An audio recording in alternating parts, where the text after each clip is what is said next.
नमस्कार, मैं हूं आशीष कुमार सिंह और आप देख रहे हैं मोदी फैक्टर। मोदी फैक्टर में हम प्रधानमंत्री मोदी से जुड़ी हुई जितनी भी राजनीतिक खबरें होती हैं उनका गहन विश्लेषण करते हैं। मोदी फैक्टर के इस एपिसोड में आज हम बात करेंगे रायबरेली लोकसभा सीट के बारे में। लेकिन यहां इस लोकसभा सीट में राहुल गांधी के लिए कितनी बड़ी चुनौतियां हैं उन सब पर तो हम चर्चा करेंगे, लेकिन उससे पहले एक बड़े नैरेटिव पर चर्चा करेंगे जो काफी लंबे अरसे से बनाया गया है कि अमेठी और रायबरेली जो परिवार है, वो रायबरेली जो जिले हैं वो गांधी परिवार का एक हिस्सा है, गांधी परिवार से इनका एक अटूट हिस्सा है। या ये हम कह लें कि इलाहाबाद में जिस तरीके से आनंद भवन है, उसी तरीके से रायबरेली और अमेठी पर जो जिले हैं वो गांधी परिवार के लिए महत्व रखते हैं। आखिर इस जाल बेताल को किस तरह फैलाया गया और किस तरीके से इस भ्रम को आगे बढ़ाया गया कि गांधी परिवार से रायबरेली और अमेठी सीटें एक दूसरे से गुथी हुई हैं और दोनों को कोई अलग नहीं कर सकता है। आइए सबसे पहले हम बात करते हैं 1952 की। देखिए 1952 में पहली बार राहुल गांधी के जो दादा होते हैं फिरोज गांधी, वो रायबरेली सीट से लोकसभा चुनाव लड़ते हैं। उसके बाद वो 52, 57 और 62 लगातार 3 चुनाव यहां से लड़ते हैं। उसके बाद 1967 में उनकी पत्नी यानी श्रीमती इंदिरा गांधी रायबरेली से लोकसभा का चुनाव लड़ती हैं। उससे पहले हम बता दें कि जो प्रधानमंत्री जवाहरलाल नेहरू होते हैं वो इलाहाबाद की फूलपुर लोकसभा सीट से चुनाव लड़ते रहते हैं और लगातार वो यहां से 3 बार सांसद चुने जाते हैं। उनके निधन के बाद उनकी जो बहन होती हैं विजय लक्ष्मी पंडित, वो भी वहीं से सांसद चुनी जाती हैं। तो सवाल ये उठता है कि फूलपुर आखिर क्यों गांधी परिवार की सीट नहीं कही जाती है जबकि रायबरेली और अमेठी का नाम लिया जाता है।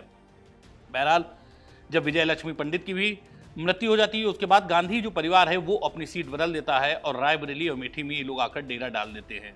खैर 1980 में इंदिरा गांधी यहाँ से चुनी जाती हैं और 84 में इंदिरा गांधी की हत्या हो जाती है। उसके बाद में जो गांधी परिवार होता है वो 24 साल तक अमेठी और रायबरेली की ओर रुख नहीं करता है। 1999 में सोनिया गांधी आती हैं और अमेठी से चुनाव लड़ती हैं। उसके बाद सन आता है 2004 में सोनिया गांधी को राहुल गांधी को भी लड़ाना था, तो उनको अमेठी से बेहतर कोई सीट नजर नहीं आती है।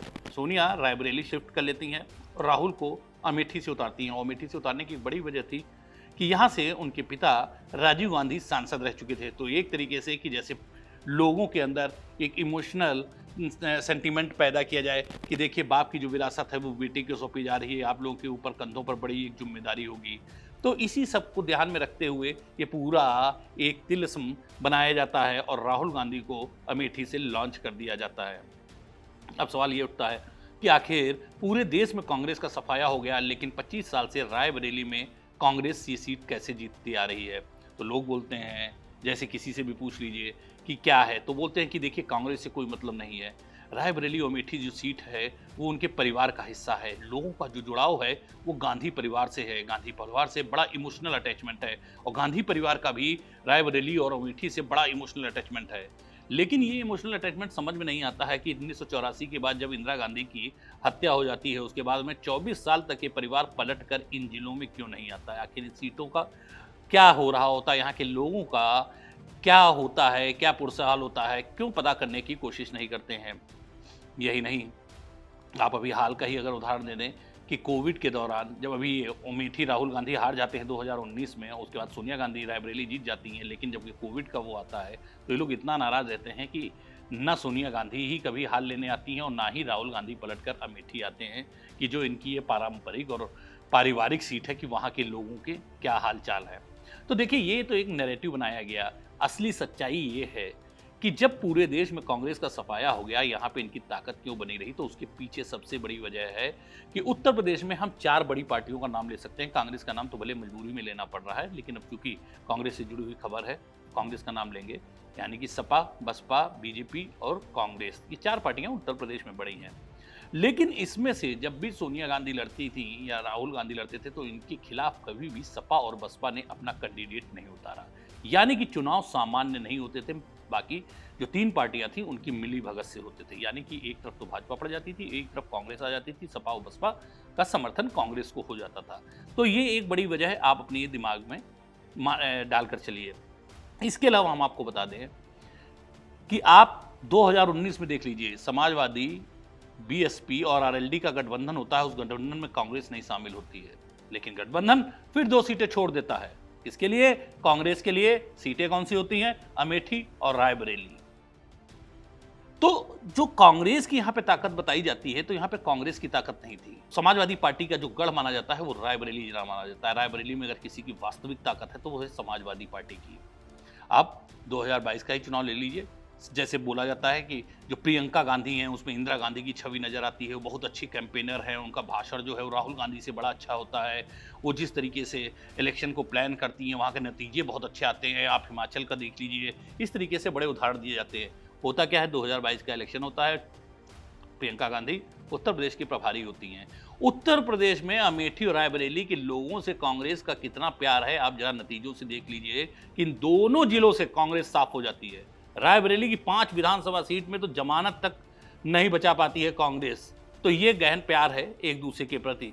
कुल मिलाकर जितना वोट पड़ा होता है, 3% भी कांग्रेस के हिस्से में नहीं आता है। तो आप समझ सकते हैं कि ये कांग्रेस का परिवार है और कांग्रेस के लोगों का कितना जुड़ाव है। तो जैसा कि मैंने आपको बताया कि समाजवादी पार्टी का एक मजबूत गढ़ होता है और उसी वजह से यहाँ पे हमेशा इन लोगों को ताकत मिलती रहती है। और ये जो सारा सेट था वो बीजेपी के अगेंस्ट ये सब पार्टियां मिलकर एक नैरेटिव सेट किए हुए थी।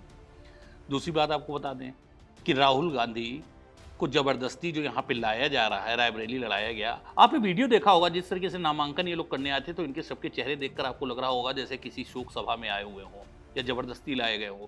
राहुल गांधी को तो देखकर ऐसा साफ कहा जा सकता था कि जैसे कोई एक बच्चा नहीं होता है जिसको जबरदस्ती कोई स्कूल ले जाना चाहता है और उसका स्कूल जाने का मन नहीं होता है। ठीक राहुल गांधी की शक्ल वैसे ही लग रही थी। आप सोचिए, यहाँ आते हैं, ना रोड शो करते हैं, ना प्रेस कॉन्फ्रेंस करते हैं, वापस जब दिल्ली पहुंच जाते हैं तो ट्वीट करते हैं। तो एक तरीके से आप देख सकते हैं कि बड़े अनमने ढंग से राहुल गांधी यहाँ से लड़ रहे हैं। और राहुल गांधी रायबरेली से लड़ भी इसलिए रहे हैं क्योंकि अमेठी की तुलना में रायबरेली सीट उन्हें सेफ लग रही है। आपको बता दें कि इतना दिन डिसीजन किस लिए लेने में लगा कि रायबरेली से राहुल गांधी लड़ेंगे। देखिए, मल्लिकार्जुन खड़गे, सोनिया गांधी और ये सब जितने कांग्रेस के नेता होते हैं, एन वेणुगोपाल, ये सब लोग बैठकर बोलते हैं कि अगर ये जो हमारी 2 सीटें हैं अमेठी और रायबरेली से यहाँ नहीं लड़ेंगे तो पार्टी के अंदर संदेश बहुत खराब जाएगा। इसके अलावा लगातार अखिलेश यादव भी एक दबाव बनाए होते हैं कि परिवार के किसी आदमी को यहाँ से लड़ना चाहिए। आपको याद होगा जब गाजियाबाद में प्रेस कॉन्फ्रेंस हुई थी जिसमें राहुल और अखिलेश यादव दोनों साथ में थे, तो उसके बाद में वहाँ पे अखिलेश यादव ने कहा था कि अब उत्तर प्रदेश में जमावाड़ा होगा, बड़े बड़े सितारे आएंगे। तो उनका आशय यही था कि उनकी राहुल गांधी से बात हो चुकी है और राहुल गांधी ने हामी भर दी है। तब देखिए, राहुल स्पष्ट ये मना कर देते हैं कि भाई देखिए कि मैं झूठ नहीं बोल पाऊंगा रायबरेली की जनता से। अगर मैं यहाँ से चुनाव जीतता हूँ और उसके बाद में मुझे वायनाड या रायबरेली में से एक चुनना होगा तो सीधी सी बात है कि मैं वायनाड को चुनूंगा, मैं रायबरेली को नहीं चुनूंगा। वो आपको अगर याद होगा तो जब वो वायनाड गए थे तो उन्होंने ये भी कहा था कि उत्तर भारतीयों को राजनीति की बिल्कुल भी समझ नहीं है, यानी कि सीधे सीधे एक ही आप चुनाव हारे और आपने अपनी जनता को बेगाना कर दिया था। इसके अलावा उन्होंने साफ बोला कि अगर मुझसे कैंपेन के दौरान मीडिया पूछती है तो मैं यही बोल दूंगा कि मैं रायबरेली की सीट छोड़ूंगा, मैं झूठ नहीं बोल पाऊंगा। बहरहाल राहुल गांधी को किसी तरीके से मना लिया जाता है। यही वजह है कि रायबरेली से राहुल गांधी इलेक्शन लड़ेंगे, ये तय करने में कांग्रेस को खासा टाइम लगा। लेकिन अब स्थितियां देख लीजिए किस तरीके से बड़ी तेजी से रायबरेली की बदल गई हैं। रायबरेली समाजवादी पार्टी का गढ़ था। रायबरेली में मौजूदा समय में 4 विधायक जो हैं वो समाजवादी पार्टी के हैं, जबकि 1 बीजेपी का है। लेकिन में समाजवादी पार्टी के 2 विधायक बागी हो चुके हैं। आपको बता दें कि रायबरेली की ही ऊंचाहार सीट से आते हैं मनोज पांडे, और मनोज पांडे को काफी कम उम्र में मुलायम सिंह यादव ने पहचान लिया था और उनको बड़ी बड़ी जिम्मेदारियां दी थी। समाजवादी पार्टी के अंदर मनोज पांडे एक बड़ा चेहरा थे, लेकिन मनोज पांडे को अखिलेश यादव के निर्णय कभी समझ में नहीं आए। यही वजह रही कि मनोज पांडे ने समाजवादी पार्टी का दामन छोड़कर बीजेपी का दामन थाम लिया। इसके अलावा गौरीगंज के विधायक की बात करें, राकेश सिंह, वो भी बीजेपी में शामिल हो गए हैं और बाकायदे राज्यसभा में इन्होंने क्रॉस वोटिंग भी की थी। तो अब एक तरीके से देखिए कि समाजवादी पार्टी जो एक मजबूत गढ़ होती थी, अब वो भी जो है रायबरेली में काफी कमजोर हो चुकी है और इसका खामियाजा कांग्रेस को उठाना पड़ेगा। इसके अलावा इस बार बहुजन समाजवादी पार्टी ने भी अपना कैंडिडेट यहाँ पे खड़ा कर दिया है। बहरहाल उनका कैंडिडेट यहाँ से कितना वोट काट पाएगा ये तो समय बताएगा, लेकिन कांग्रेस की एक जो यहाँ से जीतने की बड़ी वजह रहती थी वो थी रायबरेली सदर से अखिलेश सिंह का होना। अखिलेश सिंह की बेटी अदिति सिंह इस समय विधायक हैं और वो बीजेपी में हैं। अखिलेश सिंह जब तक जिंदा रहे तो आप ये मान कर चलिए रायबरेली के अंदर चुनाव को लेकर कांग्रेस के सामने किसी भी तरह की दिक्कत नहीं आती थी। वो एक कांग्रेस का बहुत मजबूत स्तंभ थे। लेकिन उनकी बेटी अब बीजेपी में है, तो एक तरीके से जो वो जनाधार था वो भी अब बीजेपी के पास में आ गया है। इसके अलावा आपको बता दें कि 2022 से जब बीजेपी ने ये देखा कि उसकी कौन कौन सी सीटें कमजोर हैं या कौन कौन सी ऐसी वीआईपी सीट्स हैं जहां पे बड़े बड़े कैंडिडेट 2024 के इलेक्शन में आएंगे, तो उसने शुरुआत से ही एक अपना प्लान बनाया और उस प्लान पर काम करना चालू कर दिया। रायबरेली के तहत इन लोगों को मालूम था कि रायबरेली और अमेठी से गांधी परिवार का कोई कैंडिडेट उतर सकता है। तो रायबरेली में आप देखिए कि बीजेपी ने अपना किस तरीके से प्लान तैयार किया। उसने देखा कि रायबरेली में सबसे ज़्यादा तादाद जो है पासी समुदाय की है। उसने क्या किया, सीधा सा अपना जिला अध्यक्ष बदल दिया और पासी समाज से आने वाले नेता को जिला अध्यक्ष बना दिया। इसके अलावा देखा कि ब्राह्मणों की बहुलता है, तो रायबरेली का प्रभारी पीयूष पांडे को बना दिया। इसके अलावा मनोज पांडे की बढ़ती हुई ताकत देखी, मनोज पांडे को शामिल करा लिया।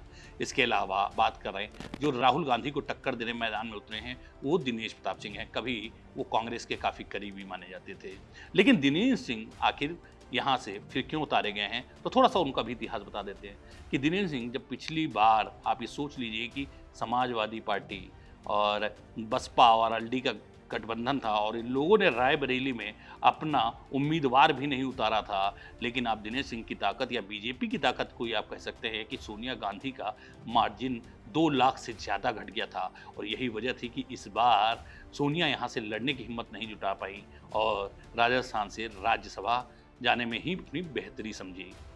दूसरी बात यह है कि रायबरेली में आज तक कभी भी जिला पंचायत में अध्यक्ष बीजेपी का नहीं बन पाया था, लेकिन 2021 में जिस तरीके से दिनेश प्रताप की नेतृत्व में यहाँ पे जिला अध्यक्ष भी रायबरेली का बना, तो इससे उनका एक कद बढ़ गया था। स्थानीय नेता हैं, उनके ऊपर हमेशा ये एक जो अच्छी बात है, जो जनता को लगता है कि अगर हमें कोई काम होगा तो इनसे अगर मिलना होगा राहुल गांधी से, तो पहली बात तो मिलना ही बड़ा मुश्किल है। अब क्षेत्र में तो आते नहीं है, एक बार हारे हैं तो 5 साल में दोनों लोगों ने शक्ल नहीं दिखाई। ऐसी स्थिति में अब दिल्ली जाकर कैसे मिल पाएंगे। हालांकि कुछ लोगों का अभी सेंटिमेंट्स जुड़े हुए हैं, उनको लगता है कि नहीं गांधी परिवार का है। ऐसे भी लोगों की रायबरेली में और अमेठी में कमी नहीं है। वैसे आपको एक जो सबसे बड़ी चीज़ बता दें, जो किशोरी लाल शर्मा अमेठी से लड़ रहे हैं। आखिर सोनिया नहीं आती थी, उसके बाद सोनिया की कनेक्टिविटी क्यों थी, सोनिया से लोग क्यों कनेक्ट करते थे? तो देखिए, एक किशोरी लाल ने मॉडल तैयार किया था रायबरेली में, जिसे किशोरी लाल मॉडल माना जाता था। होता क्या था कि सोनिया गांधी की जितनी भी निधि होती थी, सांसद निधि होती थी, वो हर ब्लॉक स्तर पर उसका पैसा बांट दिया जाता था। तो होता यह था कि जिस गांव की जो भी समस्या होती थी, यानी कि गांव वाले अपनी समस्या बताते थे और उनको पैसा मिल जाता था, उनकी समस्याएं दूर हो जाती थी। तो ये चीज़ हमेशा से सोनिया गांधी को जनता के बीच से कनेक्ट करे रही और जनता हमेशा ये मानती रही कि सोनिया गांधी उनके सीधे संपर्क में है। लेकिन ये चीज़ अमेठी में नहीं थी। राहुल गांधी के समय वहाँ अमेठी नहीं थी। हालत ये हुई, राहुल गांधी तो अपनी सांसद निधि भी नहीं खर्चा करा पाए, जो हर चुनाव में एक बड़ा मुद्दा भी बनता है।